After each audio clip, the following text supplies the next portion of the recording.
इस सुंदर कार्यक्रम में उपस्थित उत्तराखंड के राज्यपाल लेफ्टिनेंट जनरल गुरमीत सिंह जी, मुख्यमंत्री श्री पुष्कर सिंह धामी जी, केंद्रीय सामाजिक न्याय एवं अधिकारिता मंत्री श्री वीरेंद्र कुमार जी, गणमान्य अतिथियों, प्यारे बच्चों, सभी शिक्षक शिक्षिका, देवी और स्वजनों, सभी को मेरे नमस्कार। दृष्टिबाधित दिव्यांगजनों के लिए समर्पित इस संस्थान में आप सबके बीच आकर मुझे अत्यंत प्रसन्नता हो रही है। दृष्टिबाधित लोगों को शिक्षण तथा प्रशिक्षण प्रदान करने और उन्हें रोजगार उपलब्ध कराने वाले के साथ साथ समाज को उनके प्रति जागरूक बनाने में योगदान के लिए मैं इस संस्थान से जुड़े सभी लोगों की बहुत बहुत सराहना करती हूँ। किसी देश या समाज की प्रगति का अनुमान इस बात से लगाया जा सकता है कि उस समाज के लोगों द्वारा दिव्यांगजनों के साथ कैसा व्यवहार किया जाता है।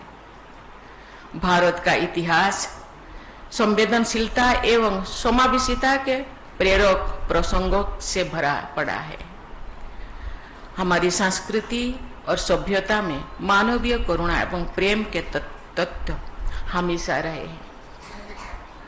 राष्ट्रीय शिक्षा नीति 2020 में दिव्यांग बच्चों को अन्य बच्चों के समान अच्छी शिक्षा के अवसर प्रदान करने का प्रावधान है। सुगम्य भारत अभियान के माध्यम से सरकार दिव्यांगजनों के सशक्तिकरण और समान भागीदारी के लिए प्रयत्नशील है।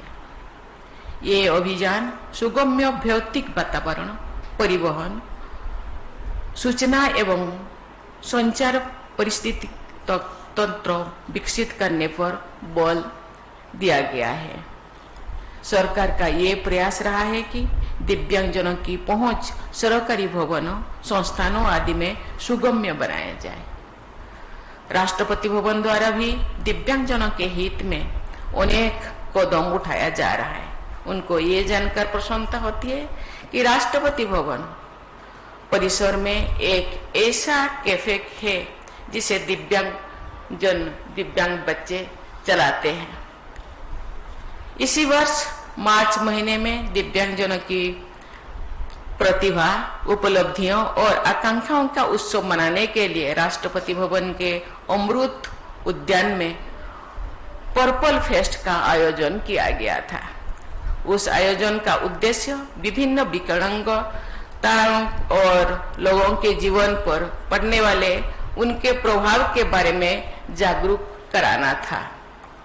साथ ही दिव्यांगजनों को समझने, उन्हें स्वीकार करने तथा समाज में समावेश को बढ़ावा देना भी एक उद्देश्य था। मेरा मानना है कि दिव्यांगजनों के जीवन के हर क्षेत्र में प्रोत्साहित करने के प्रयास समाज द्वारा अवश्य किए जाने चाहिए। आज का युग विज्ञान और तकनीकी का युग है। उन्नत तकनीकी की सहायता से दिव्यांगजन भी मुख्य धारा में अपने योगदान देने में सक्षम हो सकते हैं। मुझे ये जानकर प्रसन्नता हुई है कि इस संस्थान द्वारा समावेशी शिक्षा प्रणाली एवं नवीनतम तकनीकी संसाधनों के माध्यम से विद्यार्थियों के सर्वांगीण विकास पर विशेष बल दिया जा रहा है। शिक्षा सशक्तिकरण का एक शक्तिशाली माध्यम है। शिक्षा के माध्यम से कोई भी व्यक्ति अपनी सपनों को साकार कर सकता है और राष्ट्र निर्माण में सक्रिय भूमिका निभा सकते हैं। मुझे यह जानकर बहुत खुशी हो रही है कि इस संस्थान के आदर्श विद्यालय के विद्यार्थी कंप्यूटर, गणित, विज्ञान, संगीत, नृत्य एवं खेलकूद जैसे विभिन्न क्षेत्रों में उल्लेखनीय प्रतिभा का प्रदर्शन कर रहे हैं। छोटे छोटे बच्चे द्वारा प्रस्तुत मनोरंजन सांस्कृतिक कार्यक्रम में हम सब ने उनकी प्रतिभा अभी देखा। मेरे आंखों से तो पानी रुके नहीं रुका। ये मुझे लगता है ये गले से नहीं गा रहे थे, ये हृदय से गा रहे थे। जैसे कि भगवान का खुद सरस्वती उनके गले में बैठे हैं और वो गा रहे हैं। कहा जाता है भगवान किसी के अंग शरीर में ओम कर देते हैं तो एक ऐसे अंग, ऐसे सेंस भर देते हैं जो दूसरे से अलग होता है, उसको एक अलग बना देते हैं, अनन्य बना देते हैं। इसीलिए ये मेरा पहली जन्म दिवस नहीं है कि जो एक दिव्यांगजन संस्था से मैं 2023 में भी एक दीपशिखा में गई थी, वहां के बच्चे भी बहुत अच्छा, हर इतनी प्रतिभा देख के कोई भी प्रभावित हो जाएंगे, क्योंकि दिव्यांगजन कोई हम लोगों से अलग नहीं है, उनके अंदर प्रतिभा है, लेकिन उनको एक अपॉर्चुनिटी की, एक सुजोग की आवश्यकता है। सरकार को मैं धन्यवाद देना चाहती हूँ, वो सुजोग उनको दिया जाता है। सभी व्यक्ति को मैं धन्यवाद देना चाहती हूँ कि उनके प्रति उनके संवेदनशील है, उनको दया की आवश्यकता नहीं है, उनके संवेदन की और सहयोग की आवश्यकता है। उनके अंदर जो प्रतिभा है उनको निखारने का, बाहर आने का और प्रतिभा को प्रकाशित करने का सुजोग हम सबको देना है। ये देश के नागरिक है,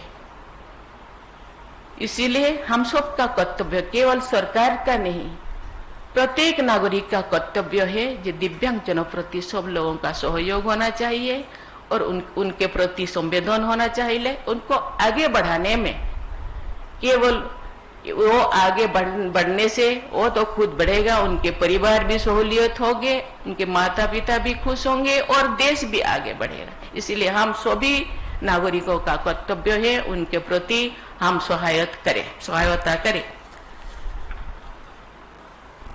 मैं सभी देशवासियों को उनके उज्जवल भविष्य के लिए शुभकामनाएं देती हूँ। मैं धन्यवाद देना चाहती हूँ। आज बच्चे इतने सुंदर गाना गाए, मुझे लगता है ये बरकरार रखे।